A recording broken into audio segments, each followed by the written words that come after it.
Some friendships break because of distance, some because of pride, and some because of one truth left unsaid. This story is about the kind of friendship that feels like family, and how a lie, small as a seed, grew until it tore two hearts apart. My name is Jack Walters. I grew up in a small Ohio town, the kind with one grocery store, two churches, and neighbors who knew when you sneezed. My best friend since the third grade was Ben Cooper. He was everything I wasn't. Confident, quick-witted, the kind of guy who could make a joke out of anything.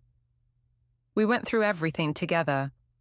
First loves, first jobs, first heartbreaks, and even the same college. By the time we were 40, Ben had started a small construction business. I helped him with accounting. Just two guys chasing their American dream. He used to say, "Jack, we're not just friends. We're brothers who forgot to share a last name." And I believed him. But one summer, that brotherhood cracked. It started with a phone call. A supplier wanted payment for lumber, a bill that Ben swore he'd already settled.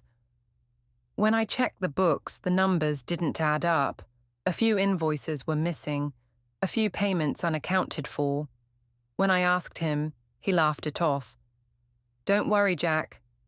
Just paperwork. I'll fix it tomorrow." But tomorrow came, and nothing changed. Weeks passed. Then one afternoon, I found a cancelled check, made out to cash, signed by Ben. The amount? The exact total of the missing invoices. I sat there for hours, holding that check, my heart sinking. Could he have stolen from our own company? From me, his best friend? I needed to know the truth. That evening I drove to his house. The porch light was on. His kids were playing in the yard. And for a second, I wanted to believe it was all a mistake. But when I showed him the check, his face changed. He didn't even try to deny it. "Jack," he said quietly, "I'll pay it back. Just don't tell anyone." I stared at him, the man I'd trusted more than anyone. And all I could say was, "Ben, why?" He looked down, then said, "Because I didn't want you to see me fail." That was the night our friendship ended. No yelling, no fight, just silence, and a door closing. Months passed.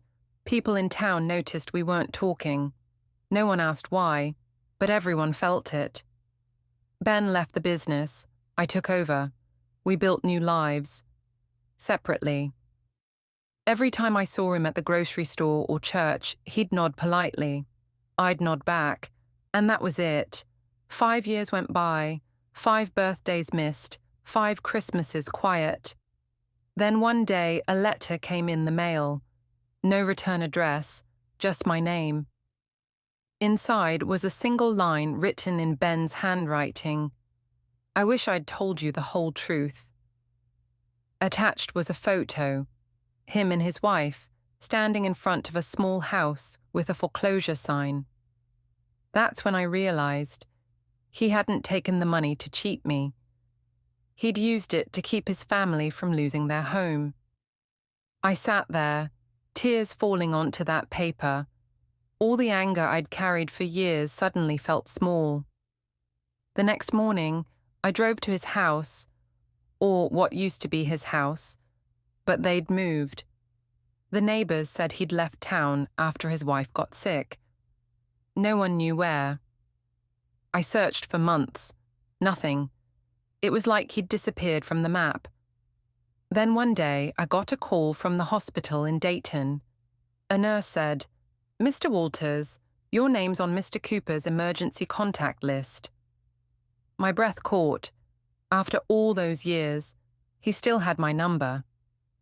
When I arrived, he was thin, pale, but his eyes still had that spark. He smiled weakly. "Hey, brother." Took you long enough, I didn't know what to say, so I just sat beside him, and for a long time, We said nothing. Finally, he whispered, "I didn't just lie about the money. I lied about something else." He paused, struggling for breath. "I told everyone you turned on me, that you ruined the business. It was easier than saying I ruined it myself." I closed my eyes. That lie, I didn't know about it, not until that moment. And yet, he looked so broken, so sorry. "Ben," I said softly, "you could have told me the truth back then." He smiled faintly. "I know. But I thought lies were cheaper than losing your friendship. Turns out, they cost everything." That night, I forgave him, not because he deserved it, but because I missed my friend.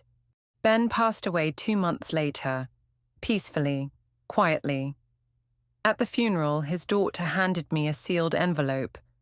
Inside was a check, made out to me for the exact amount he'd taken years ago, and a note that said, "Truth costs less than regret." I never cashed it. I keep it framed in my office, not as a reminder of the lie, but of the friendship that outlived it.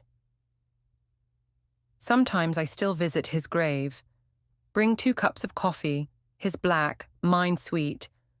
I sit there and talk like old times, and every time I feel something lift from my chest, because forgiveness, it doesn't rewrite the past, it simply gives you back your peace. Moral: truth costs less than regret, because the truth may hurt once, but regret hurts forever. Thank you for listening to this story. If it touched your heart, please share your thoughts in the comments below. Have you ever lost someone because of pride or silence? Maybe this story is your sign to reach out and say what still needs to be said. And don't forget to subscribe for more true, emotional stories about love, forgiveness, and the lessons we learn when life gives us second chances. Until next time, take care of your heart and speak your truth before silence does.